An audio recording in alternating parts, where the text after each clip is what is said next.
Haryana job city YouTube channel पर आपका बहुत बहुत स्वागत है। उम्मीद आशा ही कामना करता हूँ आप सभी ठीक होंगे, बेहतर होंगे। हरियाणा नई क्लर्क भर्ती आया है साथियों। क्लर्क के पदों पर ही बम्पर महा भर्ती आपका आया है। ऐसे भरो फॉर्म हरियाणा वालों, मौका चूकना नहीं है। क्लर्क की भर्ती बेहतरीन भर्ती क्लर्क की भर्ती को माना जाता है साथियों। क्लर्क का जो पद होता है बढ़िया सुथरे ढाल का पद आपका क्लर्क का होता है, ठीक है साथियों। अधिकारी नहीं करता, अधिकारी जो काम करता है वो सारा क्लर्क करता है। ऑफिस लाइन की जॉब है, ऑफिशियल जॉब है, कुर्सी की जॉब है, ठीक है साथियों। ऐसे बड़े फॉर्म में स्टेप बाय स्टेप आपको फॉर्म भरकर भी दिखाऊंगा। आयु, योग्यता, भर्ती प्रक्रिया संपूर्ण A to Z जानकारी आपको इस वीडियो में प्रदान करूंगा। चैनल सब्सक्राइब जरूर करें। Haryana job city YouTube channel पर हरियाणा कर्मचारी चयन आयोग का छोटा बड़ा नोटिस, रिजल्ट, नई भर्ती आदि हो, हरियाणा लोक सेवा आयोग का हो, हरियाणा कौशल रोजगार नियम का हो, Haryana bank college university Haryana का कोई वैकेंसी हो, सब मिलेगा, सटीक मिलेगा, विश्वसनीय मिलेगा। और भाई डिस्क्रिप्शन में व्हाट्सएप ग्रुप, टेलीग्राम ग्रुप का लिंक मैंने आपको दे दिया है। आप मेरे साथ व्हाट्सएप ग्रुप, टेलीग्राम ग्रुप जरूर ज्वाइन करें, ठीक है साथियों। अब सीधा मुद्दे पर चलते हैं, आप सीधा भर्ती पर चलते हैं। आप सीधा आपको जो है भर्ती की टोटली डिटेल्ड आपको देने का काम करते हैं। और इसका जो लिंक है ना, इसका जो लिंक है डिस्क्रिप्शन में व्हाट्सएप ग्रुप, टेलीग्राम ग्रुप का लिंक मैंने आपको दे दिया है। डिस्क्रिप्शन में व्हाट्सएप ग्रुप, टेलीग्राम ग्रुप का लिंक मैंने आपको दे दिया है। वहां इस भर्ती का नोटिफिकेशन भी, वहां इस भर्ती का फॉर्म भी मैं आपके लिए प्रोवाइड करा दूंगा, ठीक है। तो साथियों ये जो भर्ती आपका आया है सीधा भर्ती है, बिना सीईटी के भर्ती है। बाकी तमाम भर्तियां सीईटी है, लेकिन ये बिना सीईटी के आपका भर्ती है, ठीक है। ये जो भर्ती आपका है district and session court Kaithal के अंदर ये भर्ती आया। अब तुम्हारे दिमाग में ये सवाल आ रहा होगा, क्या सर कैथल वाला ही भर पाएगा? नहीं भाई, ऑल ओवर हरियाणा जो है फॉर्म भर पाएगा। नौकरियों में समानता का अवसर होता है, संविधान कानून का ये वो है।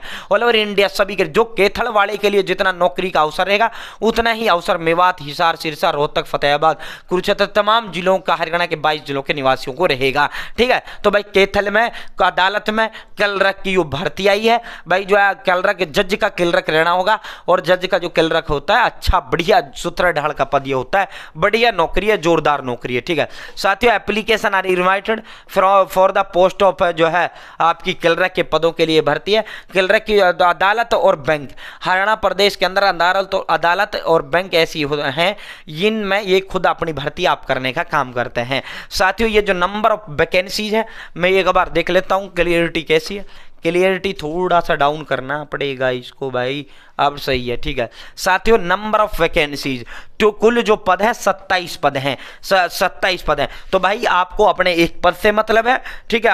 आपको कितने पदों पर नौकरी लगनी है? आपको तो एक पर लगना है ना, आपके हिसाब से तो 26 गुना ज्यादा पद है, ठीक है। आपको तो एक पोस्ट से मतलब होना चाहिए। 27 कुल पद है साथियों। दिव्यांगों के भी 2 पद हैं, और वैसे नॉर्मल जो है हम और आप जैसे के लिए जर्नल की 9 सीटें हैं, EWS 3 है, SC, DSC और OSC के कुल 4 पद हैं, ठीक है। DSC ड्राइव्ड शेड्यूल कास्ट और अदर शेड्यूल कास्ट। BCA और BCB के 4 पद हैं, BC के, ठीक है साथियों। एक्स-सर्विसमैन के 5 पद इसके अंदर है साथियों। जो आपकी तनख्वाह रहेगी 25,500 रुपए आपकी तनख्वाह इसके अंदर रहेगी, ठीक है साथियों। अब आगे आपको चलते हैं। द नंबर ऑफ वैकेंसी जो decrease and decrease, number of जो वैकेंसीज है, जो पदों की संख्या वो घटाई व बढ़ाई जा सकती है, ठीक है साथियों। उम्र की अगर हम बात करें तो 18 साल से कम का व्यक्ति फॉर्म नहीं भर पाएगा, 42 साल से अधिक का व्यक्ति फॉर्म नहीं भर पाएगा, ठीक है। हाँ 5 साल की छूट SC के लिए, 18 से 47, 3 साल की छूट OBC के लिए, 18 से 45 OBC की है, ठीक है। इसेंशियल जो क्वालिफिकेशन है, इसेंशियल क्लर्क की जो हुआ है भर्ती है साथियों ये, और इसके लिए जो क्वालिफिकेशन है आपकी जो है डिग्री आपके पास होनी चाहिए, यानी ग्रेजुएशन, चाहे आपका BA हो, BSc हो, BTech हो, BMS हो, B.Pharma हो, कुल मिला बैचलर होना चाहिए, बैचलर डिग्री आपके पास, ठीक है। BSc, BBA, ठीक है, B.Com कुछ भी आपने कर रखा है, डिग्री आपके पास होना चाहिए, डिग्री साथियों। जो आवेदन का अंतिम तिथि है, लास्ट डेट ऑफ एप्लीकेशन 3 मार्च इसकी आवेदन का अंतिम तिथि है। 3 मार्च फॉर्म भरने की लास्ट डेट है साथियों। मोड ऑफ सिलेक्शन आपका जो है परीक्षा इसके अंदर होगा, एग्जाम आपका आयोजित किया जाएगा साथियों। एग्जाम जो है आपका 2 घंटे का जो है टाइम रहेगा। जीके आपकी आएगी 50 नंबर की ऑब्जेक्टिव जीके रहेगी। इंग्लिश आपकी 10 नंबर की इंग्लिश, और कुल 50 का इंग्लिश है, लेकिन 10 नंबर का तो ऑब्जेक्टिव आएगा इंग्लिश में, और 40 नंबर का आपका ऐसे लेटर, प्रीसिस और ट्रांसलेशन आपका आएगा, ठीक है। कोर्ट ऑर्डर इंग्लिश में होते हैं तो उनका ट्रांसलेशन, ठीक है। तो साथियों कुल जो है 100 नंबर का ये आपका पेपर होगा साथियों।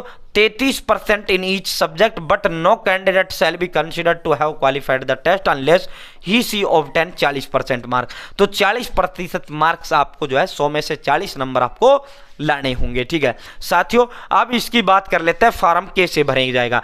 फीस 1 रुपये नहीं है। डेट ऑफ एग्जामिनेशन जो है रिटन टेस्ट होगा। रिटन टेस्ट में आपको सारे ओरिजिनल कागज लेकर आपको जो है अदालत वहीं पहुंच जाना है। यहाँ ऑफिशियल जो है आपका आधिकारिक रूप से एग्जाम डेट आएगा, जिन जिन सेंटर वो भी आपका आएगा, ठीक है साथियों। आपको जो है इसको सूचित बाद में कर दिया जाएगा, ठीक है। बाद में एडमिट कार्ड वगैरह जो भी आएगा बाद में आएगा, ठीक है साथियों। फिलहाल फॉर्म आपने भरना है, जब भी आएगा आपको सबसे पहले सबसे तेज बता दूंगा। अब फॉर्म आपको कैसे भरना है, ऑफलाइन इसका फॉर्म भरा जाएगा। ये फॉर्म में व्हाट्सएप ग्रुप टेलीग्राम ग्रुप का लिंक मैंने आपको डिस्क्रिप्शन दे दिया। ये इसका हिंदी जो है, ये इसका हिंदी संस्करण है, ये इसका हिंदी का फॉर्म है, ये इंग्लिश का है, ठीक है। ये इसका वो है, ठीक है साथियों। आप देखो इसका फॉर्म को कैसे आपको भरना है। यहां अपना फोटो चिपकाना है, 2 फोटो यहां बराबर में आपको चिपका देना है। कहां लगाना है 2 फोटो, यहां 2 फोटो पासपोर्ट साइज आपको लगा देना है। इसके अलावा यहां जो है आपको यहां और किसी चीज की जरूरत नहीं है, जो मैंने बताया सिर्फ उनकी जरूरत है। यहां अपना नाम कैपिटल लेटर में यानी बड़े अक्षरों में, इसको कैपिटल कहते हैं। ये स्मॉल हो जाता है, ठीक है। ये छोटा हो गई, ये छोटी ए है, ये बड़ी ए है, तो कैपिटल मतलब बड़ी। फादर्स अगर जो है लड़का है तो पिता का नाम आएगा, अगर लड़की है शादीशुदा है तो पति का नाम आएगा। कैटेगरी जो जाति है, जाति आपको बतानी है अपनी जो भी है, ठीक है। अगर आप दिव्यांग हो तो दिव्यांग बताना है। डेट ऑफ बर्थ जो आपकी जन्म तिथि है वो बताना है। परमानेंट एड्रेस आपको लिखना है, कॉरेस्पॉन्डेंस एड्रेस यहाँ आपको बता देना, विलेज पोस्ट ऑफिस डिस्ट्रिक्ट तहसील वो साथियों। परमानेंट एड्रेस वो एड्रेस होता है जो आपके आधार पर होता है, ठीक है। और करस्पॉन्डेंस होता है वर्तमान जहां पर रह रहे हो। मान लो हिसार के निवासी हो, रोहतक में रह रहे हो, तो आपका आधार पे तो हिसार है और आप वर्तमान में रोहतक रह रहे हो, तो करस्पॉन्डेंस आपका रोहतक हो जाएगा, परमानेंट आपका हिसार हो जाएगा, ठीक है। यहाँ अपना कॉन्टैक्ट नंबर, बाकी सब दोनों सेम ही आपका होता है। यहाँ अपना ईमेल, ठीक है। यहाँ से अपनी 10वीं 12वीं ग्रेजुएशन की जो है तीनों की पासिंग ईयर, बोर्ड और परसेंटेज आपको बताना है। एक्सपीरियंस इफ एनी, अगर एक्सपीरियंस है तो बताइए, वरना रहने दीजिए। यहाँ अपना साइन आपको कर देना है। उसके बाद 2 रुपये का लिफाफा, ये फॉर्म निकलवाना है, ये भरना है, और 2 रुपये का लिफाफा बुक सेलर से लेना है। बुक सेलर से लिफाफा लेने के बाद उस पर ऊपर लिखना है to the district and session जज कैथल, और कैथल का पिन कोड नंबर आपको टाइप कर देना है। उसके बाद उस पर लिख देना है, ठीक है। ये फार्म पेन से भरा जाएगा, ये फार्म लेना है, और अपना जाति प्रमाण पत्र का फोटोकॉपी, 10वीं का 12वीं का ग्रेजुएशन का फोटोकॉपी, ठीक है, मार्कशीट का। इसके अलावा आपका साथियों हरियाणा रेजिडेंस का फोटोकॉपी, इसके अलावा अपना आधार कार्ड का फोटोकॉपी, ठीक है साथियों। इसके अलावा अपना जो है आपका कास्ट EWS जो भी आपका हुआ है, ये डॉक्यूमेंट लगाकर आपको जो है ये बाई पोस्ट या स्पीड पोस्ट या फिर खुद अपने जो है खुद कैथल जाकर अदालत में जमा कर सकते हैं, ठीक है। ऑफलाइन फॉर्म नहीं है, ऑफलाइन फॉर्म है, ऑनलाइन नहीं है, ठीक है। तो इसका जो है आपको बाई पोस्ट या स्पीड पोस्ट या फिर आपको जो है उसके माध्यम से आप इसे वहां पहुंचाना है। उम्मीद है आपको जानकारी पसंद आई होगी। ये फॉर्म मैंने आपको जो है डिस्क्रिप्शन में व्हाट्सएप ग्रुप टेलीग्राम ग्रुप का लिंक दे दिया, वहां डाल दिया। बहुत बहुत धन्यवाद।